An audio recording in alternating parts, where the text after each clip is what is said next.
Alors là, dans cet exercice, on a une fonction f de R3 dans R2 qui est définie de cette façon. On vous demande de montrer que f est une application linéaire. Ensuite, on vous demande de trouver une base au noyau et d'en déduire la dimension de l'image. Là, vous allez utiliser le théorème du rang. Et enfin, connaissant la dimension de l'image, on vous demande de trouver une base de cette image.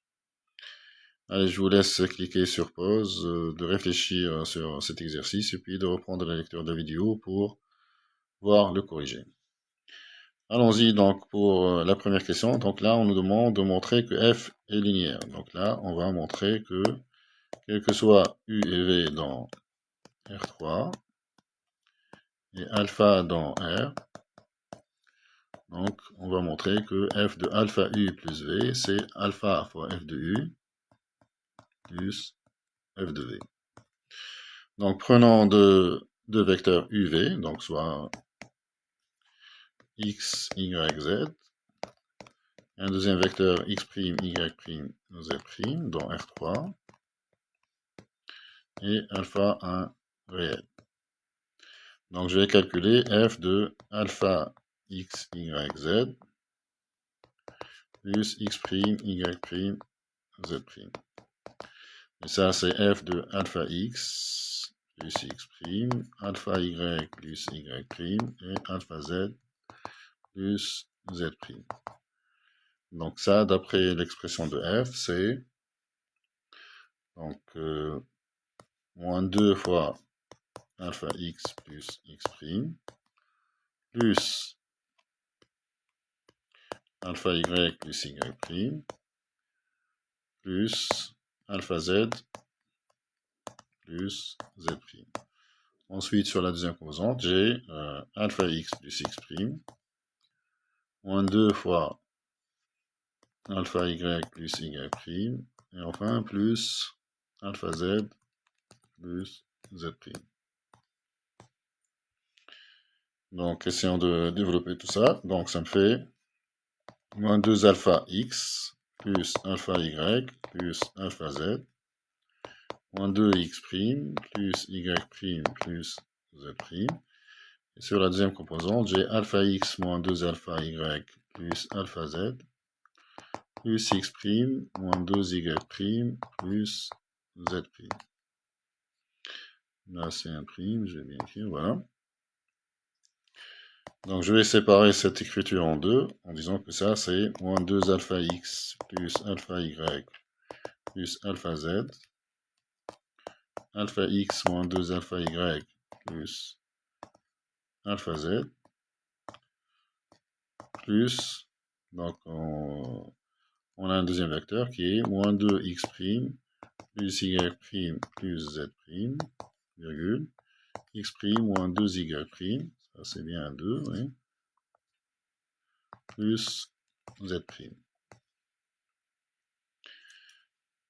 Donc dans le premier vecteur, je peux mettre alpha en facteur, donc ça me fait alpha fois moins 2x plus y plus z, ensuite x moins 2y plus z, et puis je garde le deuxième vecteur, c'est moins 2x' plus y' plus z', virgule, x',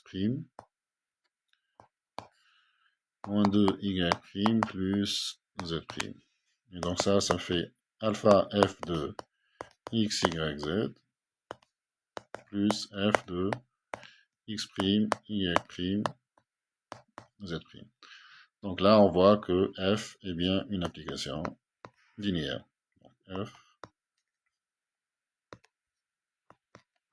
Donc f est une application linéaire.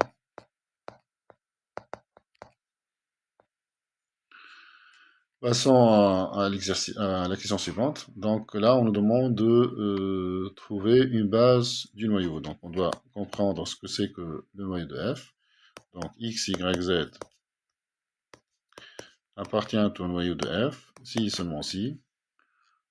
Moins 2x plus y plus z est égal au... D'abord, je vais dire que ce couple, x moins 2y plus z, donc ce couple-là, c'est le couple 0, 0. Un noyau un élément appartient au noyau si seulement si son image est égale à 0. Donc il faut que ce couple soit égal à 0, 0. Donc ceci est équivalent à un système. Donc moins 2x plus y plus z est égal à 0. Et x moins 2y plus z est égal à 0. Donc on va essayer de résoudre ce système. Donc si je fais première ligne moins deuxième ligne, j'obtiens, donc on va éliminer z. Donc on aura 3x, ou si je fais première ligne moins deuxième ligne, donc j'aurai moins 3x plutôt. Et puis plus 3y qui est égal à 0. Donc x est égal à y. X est égal à y. Et puis je vais garder la deuxième ligne. Donc x moins 2y plus z est égal à 0. Donc ce système est le suivant. X égale à y. Maintenant, je vais remplacer y par sa valeur en fonction de x. Donc, y, c'est x. Donc, ça fait x moins 2x. Donc, moins x plus z égale 0. Donc, x égale à y et x égale à z. Donc, R de f, c'est quoi? Ainsi, x, y, z appartient à R de f. Si seulement si, x, y, z est égal x, x en fait. Et x, c'est x fois le vecteur 1, 1, 1. Et donc là, qu'est-ce qu'on nous demande? On nous demande de trouver une base de quart de f. Donc vous l'avez la base. Les éléments de quart de f sont engendrés par l'élément 1, 1, 1. Donc quart de f, on dit que quart de f est engendré par l'élément 1, 1, 1. Ou si vous voulez, le singleton 1, 1, 1 est une base de quart de f. Parce que l'élément qui est là engendre quart de f. Ensuite, cette famille contient un seul élément. Une famille qui contient un seul élément non nul, c'est une famille qui est libre. Donc cette famille, elle est à la fois libre et génératrice de quart de f. Donc il s'agit bien d'une base de quart de f. En particulier, ici, on a la dimension du noyau qui est égale à 1. Donc la dimension de quart de f, c'est égal à 1.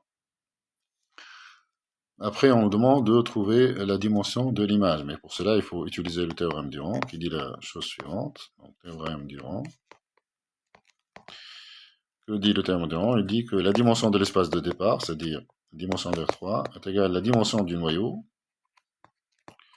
plus la dimension de l'image. Donc ici, dans notre cas, la dimension de R3, c'est 3. La dimension du noyau, c'est 1, plus la dimension de l'image de f. Et donc la dimension de l'image de f, c'est 2. Ainsi, la dimension de im de f, c'est égal à 2.